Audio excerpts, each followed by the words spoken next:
अस्सलाम वालेकुम व्यूअर्स। क्या आप भी मेरी तरह इस बात पर यकीन नहीं कर रहे ना कि कोई भी बेटा अपनी माँ को ज़हनी मरीज़ साबित करने के लिए उसको वैसी दवाइयाँ खिलवाए कि वो ज़हनी मरीज़ बन जाए। मुझे भी नहीं लगता कि ऐसा कोई बेटा होता होगा। लेकिन हम बात कर रहे हैं ड्रामा सीरियल अगर तुम साथ हो की, क्योंकि इसमें हमने ऐसा होता देखा है। और क्यों देखा है इसकी डिटेल और इसके रिव्यू में जाने से पहले अगर आपने अब तक कोई ना रिव्यू को सब्सक्राइब नहीं किया तो अभी कर लीजिए, क्योंकि यहाँ पर मिलता है आपको आपके फेवरेट ड्रामास का रिव्यू। तो जनाब, ये ड्रामा काफ़ी सारी एपिसोड गुजारने के बाद बिल आखिर अब फरहान की साइड पर होने लगा है। वो कैसे? जब से साहिर की माँ ने अपनी कंपनी और अपना बिज़नेस फरहान के नाम किया है और फरहान ने उसको यानी साहिर को बेदखली के नोटिस भेजने शुरू किए हैं, तब से ड्रामे की थोड़ी सी जो चेंज है पावर गेम की वो भी तब्दील हुई है। और यहाँ पर अब रमशा को भी थोड़ा सा डाउट होने लगा है अपने हस्बैंड के ख़िलाफ़ कि उसने भी वो रिपोर्ट्स देख ली जो करोड़ों के गबन की साहिर को दी थी फरहान के बाप समीर चचा ने। और यूँ अब वो इंक्वायरी की जद में आता जा रहा है साहिर, क्योंकि उसने जो जो गबन किए थे उनके प्रूफ अब फरहान निकाल रहा है। और उन प्रूफ्स के साथ साथ वो ये भी चाहता है कि अब वो किसी को भी अपनी सफाई ना दे, बल्कि लोग खुद उसकी सफाइयों में गवाही दें। और इस सिलसिले में अभी हमने देखा है कि रमशा का रोल सामने आने वाला है।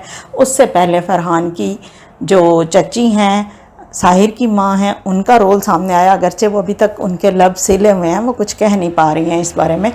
और ये एक हकीकत है कि कोई भी माँ अपने बेटे के अगेंस्ट इस तरह से दुनिया को नहीं कर सकती, कोई बात ऐसी नहीं कर सकती। जितना वो जिद कर रहा है माँ को, उतना ही माँ खामोश होती चली जा रही है। और उसकी खामोशी को उसकी जहनी बीमारी समझा भी जा रहा है और उसको वैसा ट्रीट भी किया जा रहा है। इवन साहिर को भी ये मौका मिला है कि वो अपनी माँ को उस बीमारी के ज़ेर असर साबित करते हुए वो किस तरह से अपना बिज़नेस वापस ले ले फरहान से। फ़िलहाल तो देखेंगे कि वो इसमें कामयाब होता है कि नहीं, लेकिन उसकी जो मेडिसिन थी उस पर शक करना रमशा का, और फिर उसके बाद वो फ़ाइल देख लेना रमशा का जिसमें गबन की बातचीत के सबूत थे साहिर के ख़िलाफ़। तो यहाँ पर रमशा ने उससे कहा है अपने हस्बैंड से कि मैं जाके फरहान से अपने यानी कज़न से बात करती हूँ कि वो तुम्हें मुख्तलिफ़ तरीक़ों से तंग करना छोड़ दे, क्योंकि ये उसके माइंड में यानी रमशा के माइंड में भी उसके हस्बैंड ने डाला है कि साहिर सिर्फ एक ही बंदे की बात को रिजेक्ट नहीं करेगा और वो तुम हो। और यूँ उसने अनइंटेंशनली यानी रमशा ने ये सोच लिया कि ठीक है, मुझे आगे बढ़ के अपने शौहर की मदद करनी है, या फिर वो उसके फ्रॉड के बारे में थोड़ी शक में आई है, मशकूक हुई है, इसलिए भी वो फरहान से बात करना चाह रही है।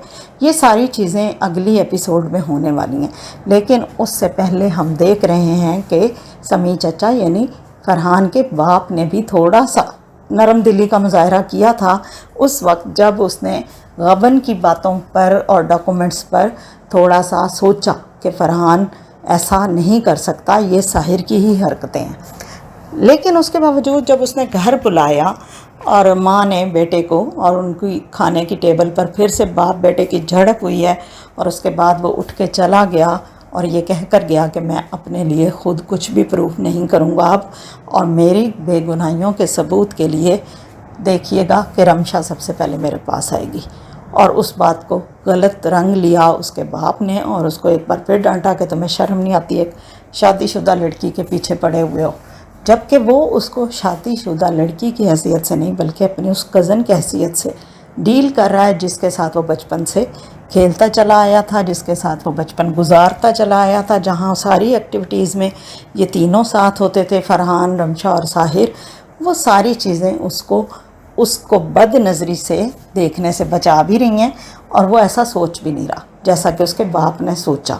तो ये सारी ऐसी हकीकतें हैं जो कि फरहान के हक़ में साबित होनी थी, और उसके लिए तगो-दो करता रहा। अब तक इतनी सारी एपिसोड्स में बहुत सारे वाक़यात के ज़रिए हमने देखा कि वो अपनी बेगुनाही को साबित करना चाह रहा था, लेकिन कोई भी सिचुएशन ऐसी ना आई जिसमें कि साबित हो जाता कि फरहान की भी कोई गलती नहीं है।